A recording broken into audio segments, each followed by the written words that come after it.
Les relations ne se construisent pas par hasard. Elles demandent du temps, de la curiosité et de la volonté de rester assez longtemps pour comprendre ce que l'on est réellement en train de bâtir ensemble. Dans cet épisode de Love Hacks, nous parlerons de la différence entre partir trop vite et rester suffisamment longtemps pour savoir si notre relation a une véritable chance et un véritable potentiel. Bienvenue dans Love Hacks en français.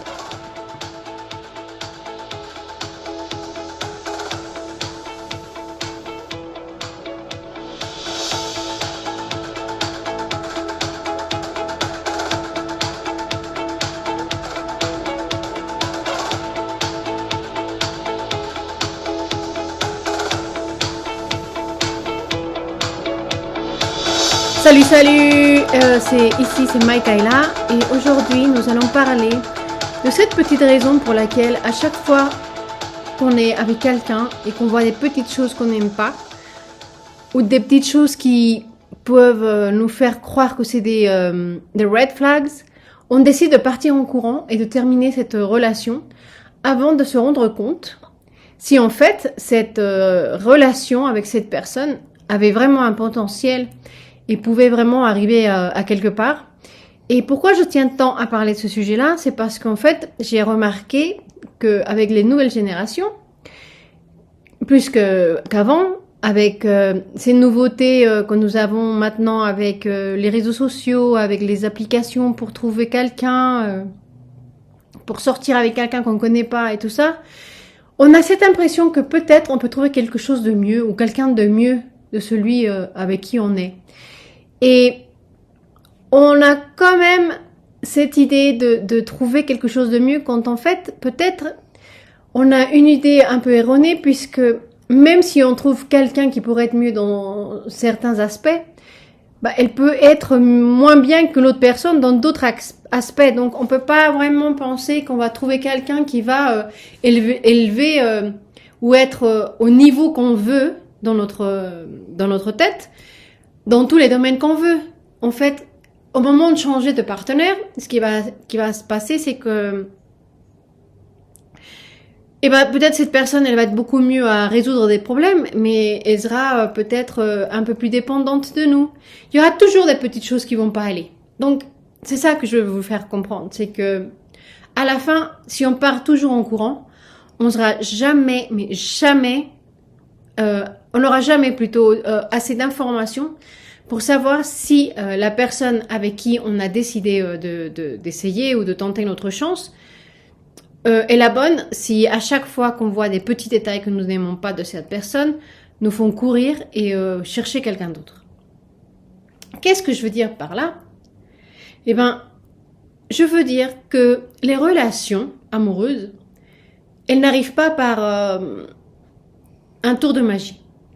Les bonnes et les vraies relations amoureuses, les bonnes, celles qui valent vraiment la peine, ces relations-là, elles se construisent. Elles n'arrivent pas comme ça du jour au lendemain, sans raison. On travaille ces relations, on les construit, on parle, on décide ce qu'on peut changer, ce qu'on ne peut pas changer, on essaye, on fait des efforts, on fait des sacrifices, on les construit. Et on ne peut pas construire quelque chose si on part en courant à la première bataille qu'on a affrontée avec quelqu'un ou la petite chose que nous attendions de cette personne n'est pas vraiment ce qu'on voulait. Et on commence à voir, à la place de voir ce qu'on a avec cette personne, les bonnes choses que cette personne peut apporter à notre vie, on commence à regarder et à se fixer sur les choses qui nous manquent dans la relation. Et puis évidemment, si on commence à se fixer sur tout ce qui nous manque, la relation, elle n'a pas d'espoir.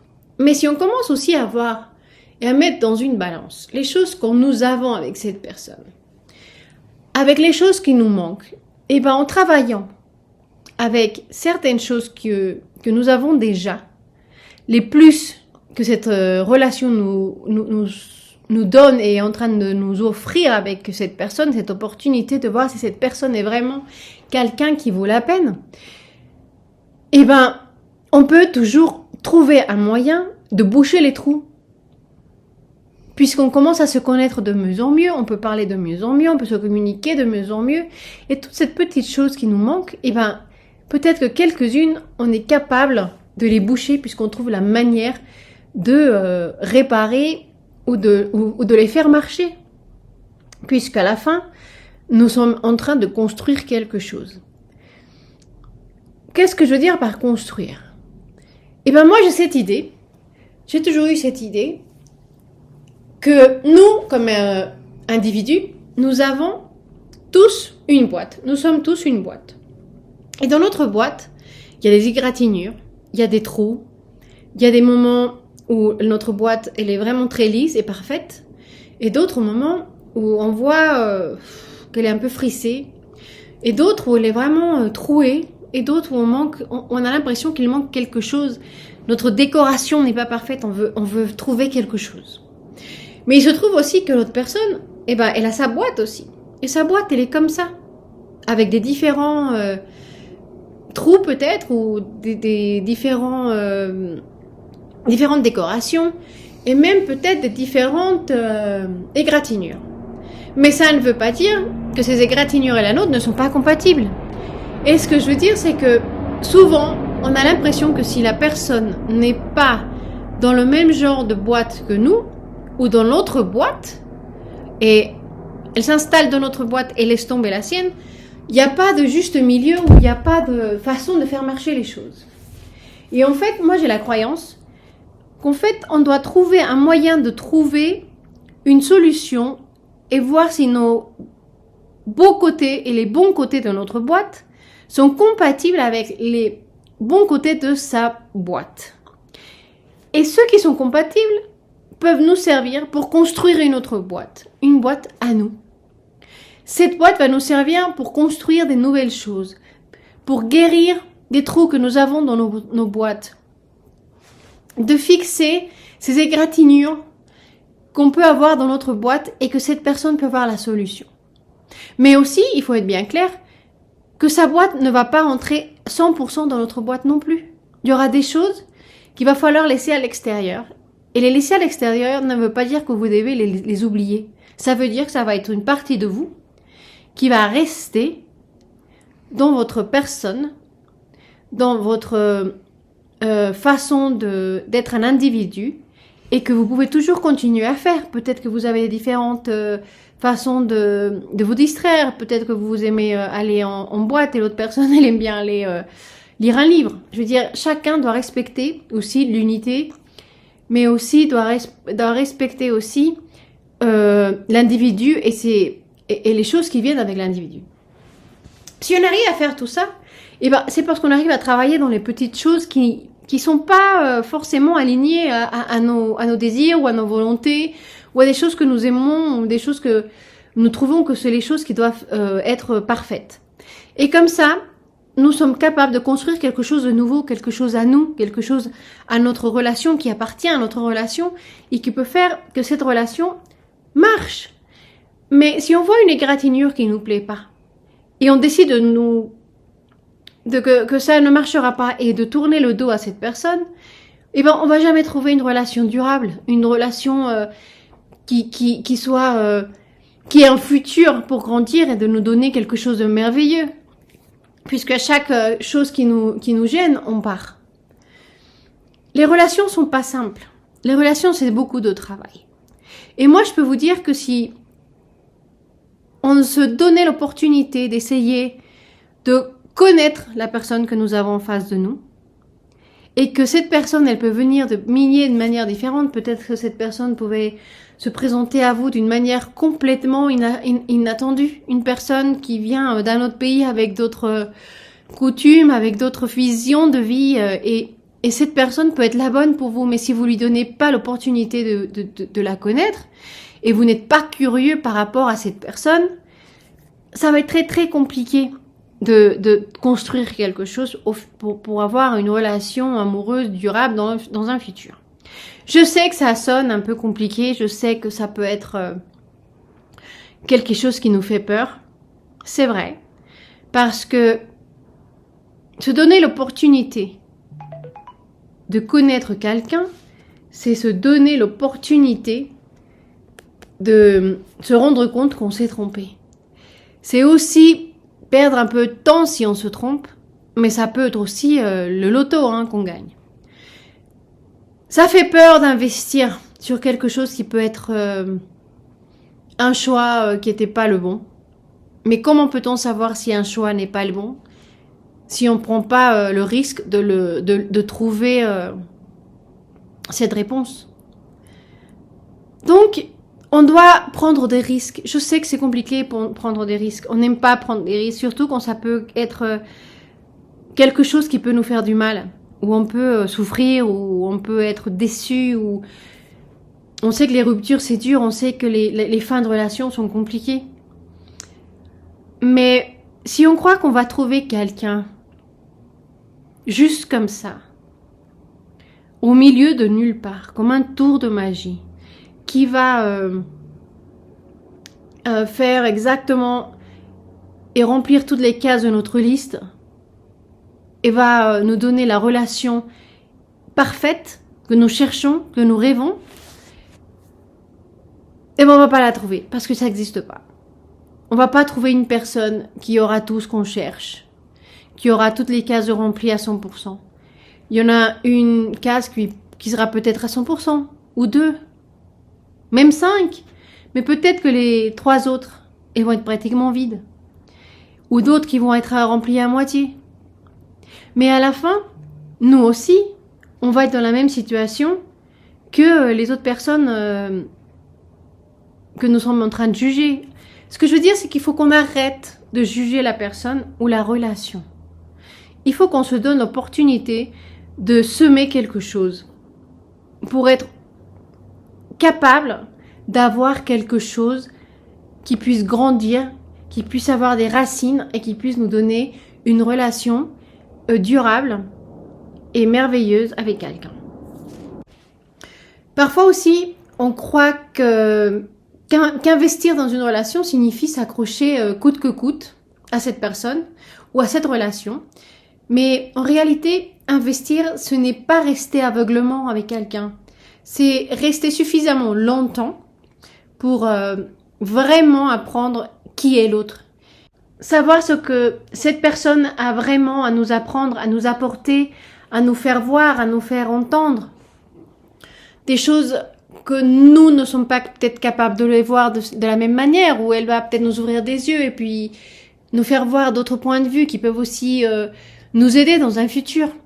Investir, c'est vraiment prendre le temps d'être curieux par rapport à l'autre personne et à sa personnalité, à ses points de vue, à son histoire, à ses problèmes, à son passé, à plein de choses qui peuvent vraiment nous apporter des choses beaucoup plus solides et beaucoup plus intéressantes dans notre vie et pour arriver à comprendre d'autres choses que nous n'étions peut-être pas capables de comprendre avant avoir connu cette personne. Puis on doit comprendre aussi qu'investir dans une relation, ça ne veut pas dire ignorer les difficultés. Au contraire, les difficultés seront toujours là dans n'importe quelle relation. C'est plutôt, comment vous dire, ce n'est pas non plus forcer quelque chose qui ne fonctionne pas. Lorsque quelque chose ne fonctionne pas, ça ne va pas fonctionner. Mais ça veut dire comment on a essayé, qu'on a tout essayé avant de courir. Vous cherchez des conversations vraies sur l'amour, les relations et tout ce qu'on n'ose pas dire. Écoutez Love Hacks, un podcast sincère et sans filtre. Disponible en français, anglais, espagnol et portugais. Retrouvez-le sur votre plateforme de podcast préférée. Investir, c'est aussi prendre le temps d'observer la personne, de poser des questions, de voir comment l'autre réagit quand on est dans un problème difficile dans la vie ou quand on est affronté à une contrainte dans la vie. On apprend très peu sur quelqu'un juste quand les choses vont bien. Ce que je veux dire, c'est que c'est facile à être avec quelqu'un quand on n'a pas de difficultés, quand la rivière suit son cours sans contrainte. Ça va doucement, ça coule, c'est relax, quoi. Il n'y a pas beaucoup à apprendre sur une personne lorsqu'il n'y a rien qui cloche.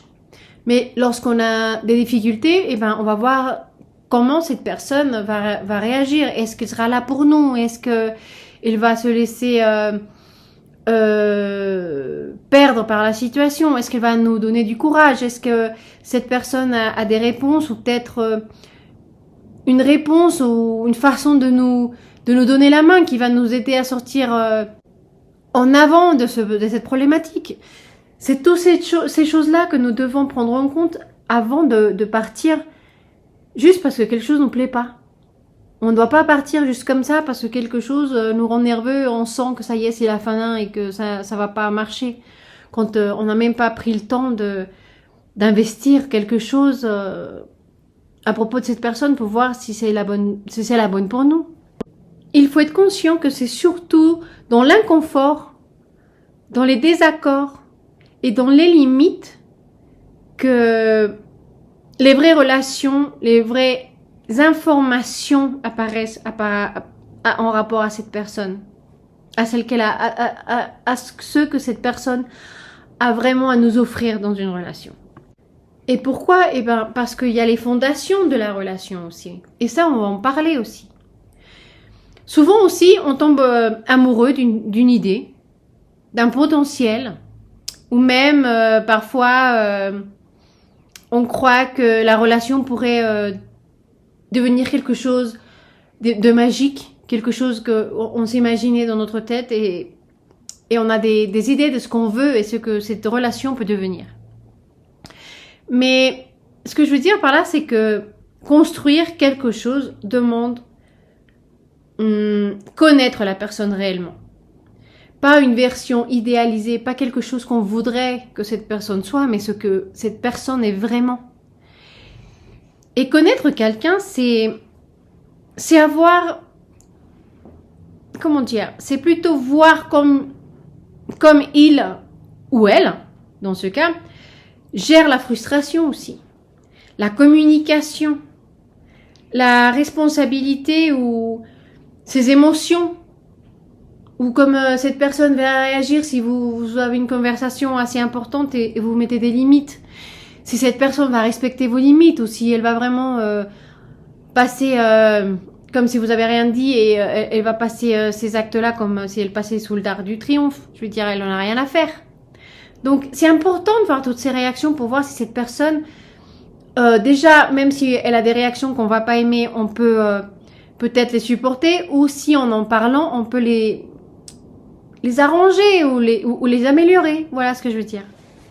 Je vous parlais aussi de la fondation, des valeurs d'une relation. Avant de se demander si une relation est facile ou difficile,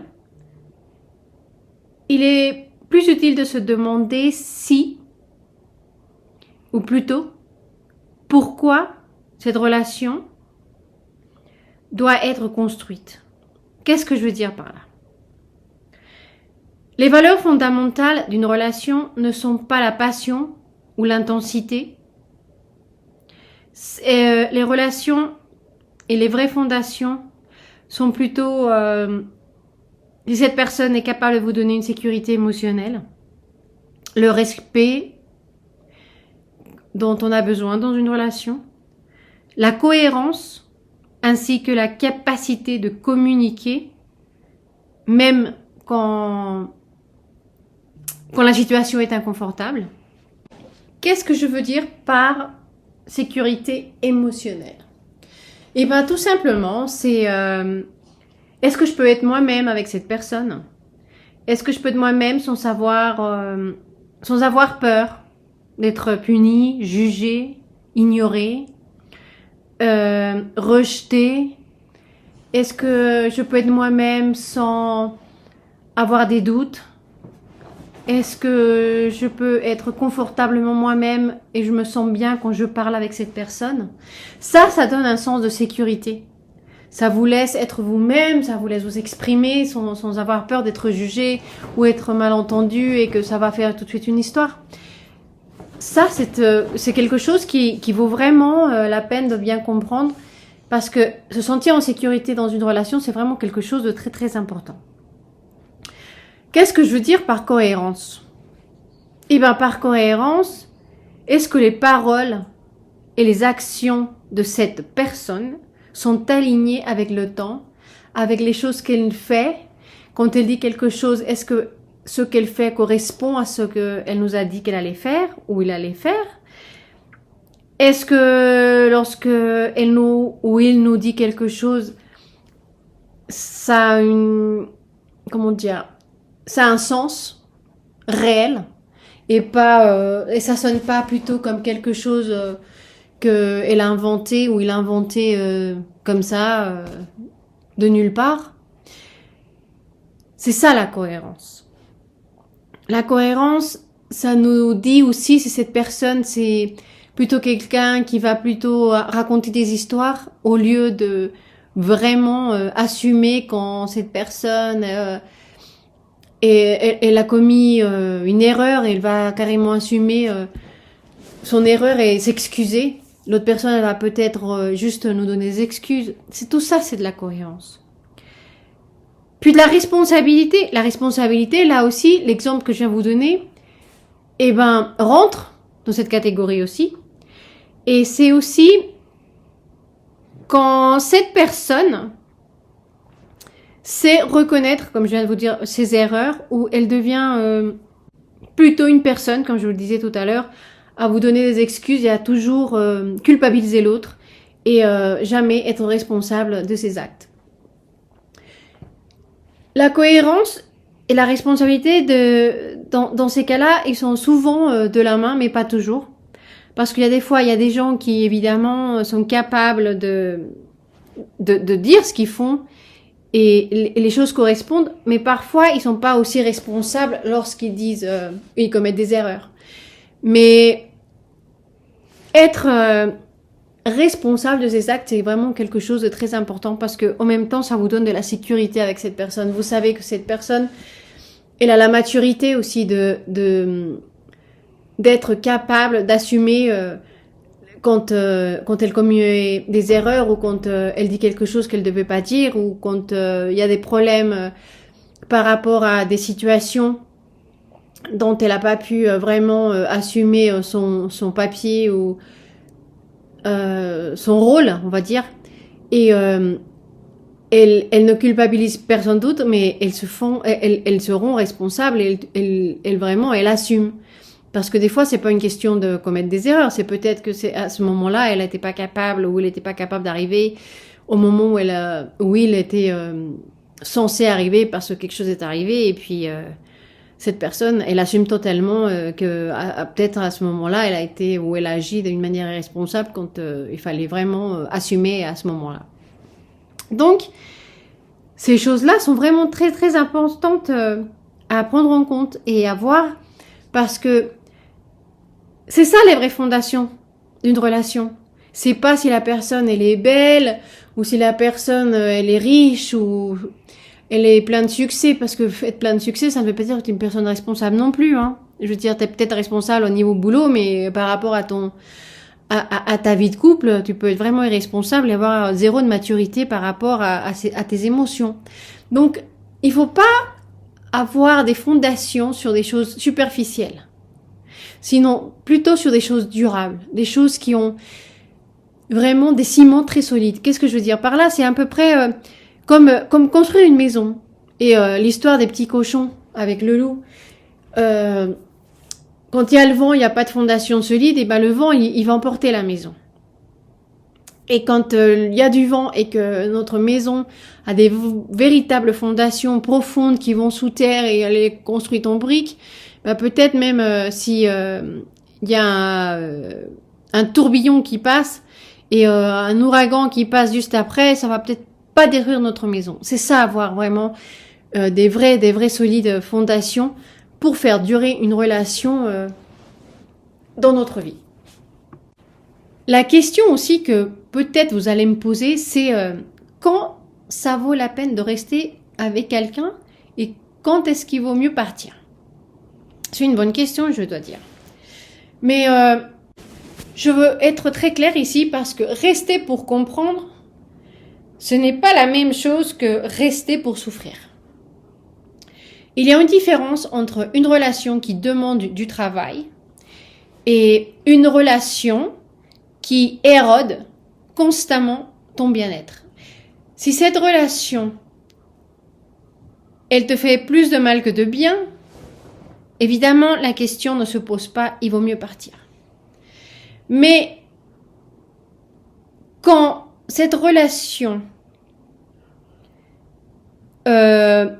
demande juste du travail, investir vaut la peine parce que il y a une certaine réciprocité entre vous. On s'écoute, il y a une écoute, il y a une volonté, il y a une envie, il y a une commune, on fait équipe, on veut vraiment grandir ensemble. Alors, lorsque on voit une réciprocité dans notre partenaire et que nous on fait des changements dans notre relation et que notre partenaire fait aussi des changements parce que ça devient aussi de la réciprocité, ça devient un 8. Je te donne, tu me donnes, je change, je te donne quelque chose et je réagis. Donc je réagis par rapport à ce que tu fais aussi et que dans notre relation, on se rend compte qu'en général, notre partenaire réagit d'une façon positive et qu'elle a vraiment envie d'investir dans notre relation et qu'elle a une volonté commune de grandir et de faire quelque chose de merveilleux dans notre relation. Évidemment, dans ces cas-là, il vaut la peine de rester avec cette personne et d'essayer vraiment de construire quelque chose avec cette personne. Mais si cette personne, elle vous rend toujours des maux de tête et c'est toujours une façon de discuter et c'est toujours des frictions, évidemment là, moi mon conseil c'est partez quoi, c'est pas la peine, ça va arriver nulle part. Surtout si cette personne n'écoute pas vos raisons ou elle n'écoute pas ce que vous avez à dire, s'il n'y a pas de moyen de faire marcher cette relation. Rappelez-vous quelque chose de très très important et surtout il faut bien l'imprimer dans notre tête parce que c'est vraiment quelque chose de vrai, c'est quelque chose qui ne va pas changer en fait, c'est une grande vérité. Et c'est que construire une relation demande beaucoup, beaucoup de temps. Construire une relation, ça prend aussi beaucoup d'efforts et beaucoup de patience. Et construire une relation veut dire aussi des sacrifices quelquefois. Et une relation, c'est pas facile puisque c'est deux êtres imparfaits ensemble qui essayent de construire quelque chose de beau, le plus près à la perfection possible. Et évidemment, la perfection n'existe pas. Construire une relation, ça ne demande pas juste du temps, mais ce temps doit aussi apporter de la clarté. Pas juste de la confusion permanente, pardon. Et parfois, la vraie question n'est pas est-ce que je dois partir, mais ça serait plutôt est-ce que j'ai vraiment pris le temps de voir qui était cette personne. Et ça, c'est une question qu'on doit se poser en fait. Puisque peut-être que dans nos relations d'avant, avec nos ex, on ne s'est jamais vraiment pris le temps, de connaître cette personne. Et on a pu peut-être avoir une merveilleuse relation avant, ou peut-être on ne l'aurait pas eu, mais on ne le saura jamais puisqu'on n'a jamais vraiment pris le temps d'avoir une curiosité par rapport à cette personne et de la connaître et de savoir si cette personne avait toutes les cases que nous cherchions ou presque toutes les cases que nous voulions dans la relation et que peut-être aujourd'hui, c'est pour ça que nous n'avons pas toujours trouvé la relation que nous voudrions avoir.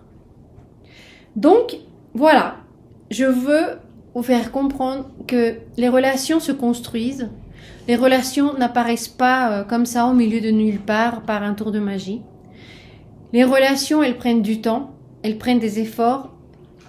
Et une fois que nous avons compris ça et que nous voulons investir pour trouver la bonne personne, et je ne veux pas dire que la bonne personne arrivera comme ça du jour au lendemain, non. Ce que je veux dire, c'est que si vous êtes avec quelqu'un et qu'à un moment donné dans votre vie, vous trouvez personne qui a vraiment cette étincelle autour de vous, mais vous avez quelqu'un qui vous semble bien et parce que vous passez un agréable moment avec cette personne et vous aimez être avec cette personne, même si cette personne ne vous rend pas fou, amoureux tout de suite et vous n'avez pas des papillons dans le ventre, ça ne veut pas dire que cette personne ne vaut pas la peine d'investir en elle et de voir si cette personne peut être la bonne. Parce que cette personne, elle peut arriver dans votre vie de n'importe quelle manière. Peut-être que ce sera la personne la plus merveilleuse du monde et que tout le monde va tourner la voir et ce sera la personne la plus populaire. Ou peut-être que cette personne, ça sera une personne au milieu du tumulte. Et comme je vous disais tout à l'heure, peut-être que cette personne, vous allez la trouver au milieu de nulle part, peut-être dans un avion ou peut-être dans un voyage et que cette personne, elle a réellement les qualités que vous cherchez si vous lui donnez le temps et l'attention et vous décidez d'investir pour voir si cette personne peut être la bonne pour vous. Alors j'espère que ce petit podcast va vous aider à comprendre pourquoi les relations ne viennent pas comme ça du ciel, elles ne tombent pas du ciel et qu'il faut vraiment du boulot pour les faire durer et que c'est du boulot en plus de trouver une bonne relation et il faut vraiment les construire. Donc je vous souhaite une très bonne semaine, une super bonne année. J'espère que cette année sera remplie de bonheur et de santé et que cette semaine ne commence pas juste avec le pied droit mais aussi votre année. Je vous fais des gros bisous, je vous embrasse très très fort et on se voit la semaine prochaine. Allez.